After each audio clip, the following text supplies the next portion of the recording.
Seguimos ahora aquí en Canal 7, en la televisión pública, con este programa que se llama El Debate. Hoy estamos tratando de entender un poco más sobre la responsabilidad que tiene el hombre en el cambio climático. Vamos a presentar ahora 3 testimonios que van a avalar la posición que tenía o que tiene el doctor Tristán Simanauskas. Los vemos. Lo que actualmente conocemos como el Río de la Plata, en realidad, hace unos 7.000 años, fue un gran golfo. Esa zona fue invadida por el mar. En la alta Edad Media, nos encontramos con evidencias de, por ejemplo, en el hemisferio norte, temperaturas elevadas. Se produce un nuevo evento en torno a los siglos XVII, XVIII y XIX, es decir, desde un punto de vista geológico, anteayer. Esto es lo que llamamos la pequeña edad de hielo, es decir, un evento que ahí sí tiene una característica global muy significativa, que es el incremento de los glaciares en todo el mundo. En áreas extraglaciares se manifestó a través de sequías muy prolongadas. No hay que creer que estos cambios naturales son eminentemente catastróficos. Los cambios climáticos han acaecido y seguirán acaeciendo desde el punto de vista natural. Por supuesto que cuando hablamos de cambio climático, y actualmente cuando se refieren al tema hablan de un aumento de temperatura, el océano va a responder con un aumento de volumen y estaríamos midiendo en una localidad un aumento del nivel del mar.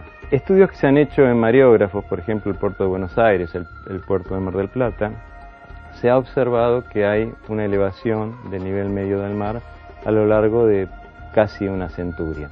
Lo que no se hizo es filtrar las posibles variables de ese cambio de nivel del mar. Cuando el IPCC habló de aumento del nivel del mar, tomó, por ejemplo, el puerto de Hong Kong. En realidad, la zona de Hong Kong se sabe que es una zona de hundimiento, entonces no tendría sentido medir en esa localidad un cambio del nivel del mar. Los territorios no son formas fijas, son superficies que van variando en altura a lo largo del tiempo. Entonces, hasta que no se aclare esa circunstancia, no se puede decir alegremente que el nivel del mar está ascendiendo por una causa climática. Los indígenas de Argentina y de la región pampeana también enfrentaron un cambio climático importante que es conocido como el ipsitermal, donde hubo un mejoramiento del clima, temperaturas más altas, en algunos lugares fue más árido, en otros lugares fue más húmedo. Por ejemplo, hubo un ascenso del nivel del mar muy importante, miles de hectáreas quedaron sumergidas por este ascenso del nivel del mar. No creo que los seres humanos del pasado no puedan haber producido cambios en el ambiente. Ahora, lo que es difícil pensar es que la magnitud de estos cambios podría haber afectado el clima a gran escala. Estos cambios climáticos obviamente no fueron producidos por los seres humanos, aunque esto no quiere decir que no hayan alterado de alguna manera el ambiente, ¿no? Pero la magnitud de esta alteración de ninguna manera podría haber provocado algunos de los cambios más importantes que tuvieron que enfrentar. Inés. Bueno, como mencionaba, el clima tiene forzantes, responde a acciones que pueden producir modificaciones. Estos forzantes pueden ser de orden natural y los cambios climáticos observados en el pasado pueden ser explicados por estos forzantes naturales. Los climatólogos no negamos la existencia de cambios climáticos en el pasado, hace miles o millones de años. Lo que sí negamos es la atribución de las causas a factores que sean humanos en ese momento, cuando sí se las atribuimos al cambio climático reciente. El cambio climático ocurrido en los momentos que se mencionaron en estos informes tienen que ver a respuestas a modificaciones en procesos astronómicos. Como yo decía antes, la forma de la órbita de la Tierra alrededor del Sol se ha ido modificando y continuará modificándose, pero en una escala de miles o decenios de miles de años. Por lo tanto, los cambios que se observan asociados a estos fenómenos son mucho más lentos. Y cuando se habla de cambios más recientes, una característica que han tenido esos cambios, a diferencia de lo que estamos observando ahora, tiene que ver con que no tuvieron la escala global que tiene el cambio ahora. Y en este punto es importante también hacer énfasis en que, si bien estamos hablando como cambio climático a lo largo de este debate, estrictamente centrándonos en modificaciones en la temperatura, que tal vez es uno de los parámetros más evidentes, el aumento de la temperatura media de la Tierra. En realidad, el cambio climático tiene asociado modificaciones en otros parámetros que definen el clima, y esto es cómo son los patrones en los que se mueve el aire, y esto afecta la trayectoria de las tormentas, afecta la forma en la que se distribuye la precipitación en algunas regiones, con excesos de lluvia en algunas zonas, déficit de precipitación en otras, y es por eso que no estamos hablando de calentamiento global estrictamente enmarcado como un aumento de la temperatura, sino como un cambio climático, como una modificación en los parámetros del sistema climático. Te quedaban 5 segundos. Qué bien que calculás, Inés. Bueno, Tristán, algunas reflexiones, 2 minutos para vos también. En primer lugar, lo que plantea, por ejemplo, el paleontólogo o el paleoclimatólogo Tony, es el hecho de que existen registros históricos que no son tan de escala geológica, que muestran cambios climáticos relativamente recientes con el hombre presente y que están atribuidos o son atribuibles a procesos que, como vos bien decís, pueden ser procesos de tipo, por ejemplo, solar, actividad solar que ha impactado sobre lo mismo. Y lo que planteaba Politis es el hecho de, bueno, que el hombre ha enfrentado en distintas oportunidades esos cambios los manejó de la manera que pudo, y que obviamente, si bien debe haber contribuido a modificar el ambiente, no se lo puede atribuir a esos cambios, a esa actividad realizada por el hombre. Insisto en la cuestión de escala. Estamos utilizando una medición del tiempo actualmente para analizar este cambio y estamos planteando un incremento en una cantidad de años cuando no podemos aplicar en la misma escala de medición en otros tiempos y por lo tanto no podemos evaluar si no existió un incremento de la misma velocidad en los otros aumentos de temperatura que están definitivamente asociados con otros factores, como por ejemplo el aumento de la actividad solar en determinados momentos o la disminución de la actividad solar en determinados momentos. Voy a aprovechar ahora, igual te quedaban 25 segundos y no son acumulativos, así que los perdiste para siempre. Bueno, después te los devuelven a la salida. Ahora quiero aprovechar la presencia, como decía, de Pepe Sánchez y de Jorge Aliaga para que hagamos alguna pregunta. Pepe, ¿querés preguntarle a la doctora Camillioni o a Tristán? ¿Qué te queda por empezar? Bueno, buenas noches primero. Hola. Un poco escuchando el interesantísimo debate. Quizá es una pregunta para ambos o quizá la dejo en el aire para el que la quiera contestar. Un poco siento esa contradicción entre el uso de energías para el desarrollo de tecnologías, evidentemente, de alguna manera, según la doctora, es lo que hace que se provoque un aumento en el clima, en la temperatura.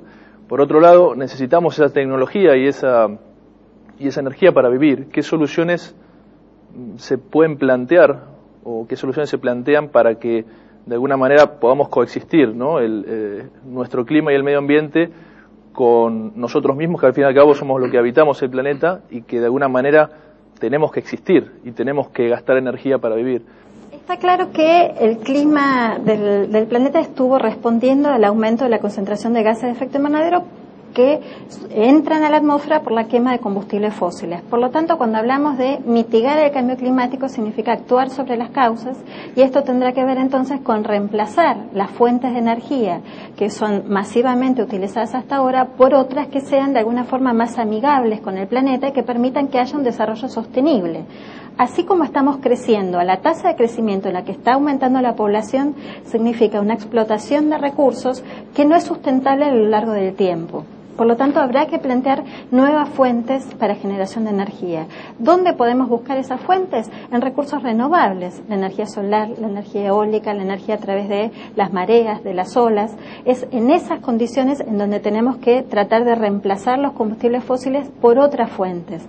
Pero mientras tanto, no es un proceso sencillo y que tiene que estar acompañado también no solo por políticas gubernamentales de los estados que propicien este cambio en las tecnologías, sino por transferencias de tecnología desde los países más desarrollados hacia los países en desarrollo, de forma que puedan seguir progresando sin verse demorados por no poder utilizar los combustibles fósiles, pero también a partir de decisiones individuales que tienen que ver con hacer un uso racional de la energía, que esto tiene como consecuencia también una transformación en los patrones culturales en los cuales nos estamos moviendo. Jorge Aliaga, ¿a quién tenés ganas de preguntarle? ¿Podés intentar con el doctor Szymanowska? Yo me concentraría en lo siguiente. Entiendo que aparentemente de la exposición tuya no estás dudando de que hay un cambio en el clima, sino más bien en el origen.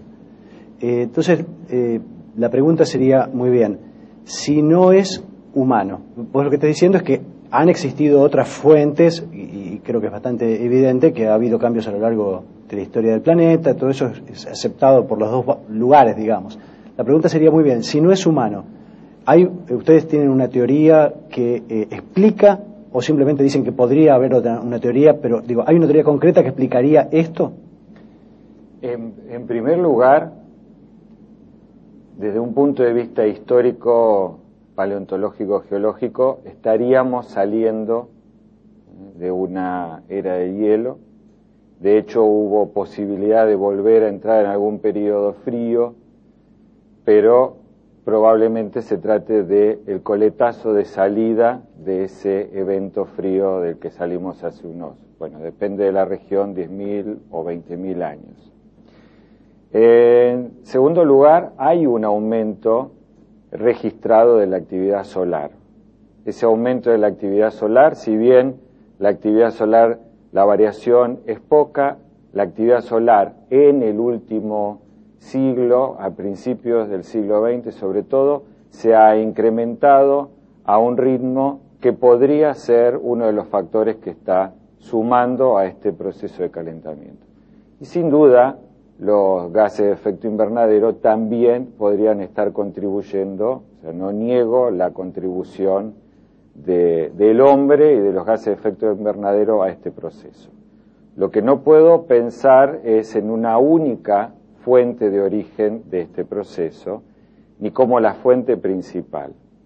Planteando el tema de la gran absorción que tiene el agua en el planeta, esa gran masa de agua que son los océanos, un sol mucho más activo da pautas de un momento en el cual la temperatura general, tanto de la superficie del océano, como bien dijo Inés, como la de la atmósfera, va a responder a esa actividad solar más grande.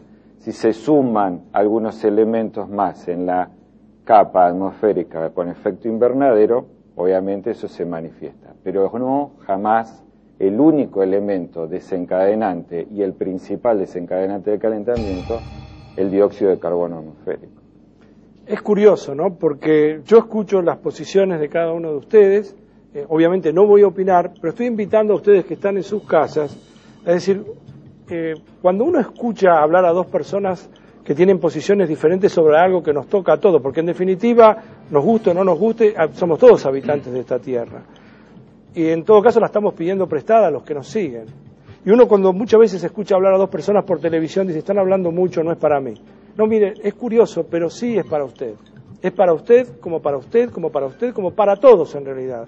Porque de esto seguramente usted saldrá con una opinión por lo menos un poco más formada, más educada, sobre qué es lo que debería discutir con otras personas con respecto a cuánta incidencia tiene el hombre en el cambio climático que parece ser aceptado por todos, por la doctora Inés Camillioni y por el doctor Szymanowska. Nosotros hacemos acá una pausa en este programa que se llama El Debate, siempre por Canal 7, la televisión pública. Ya volvemos.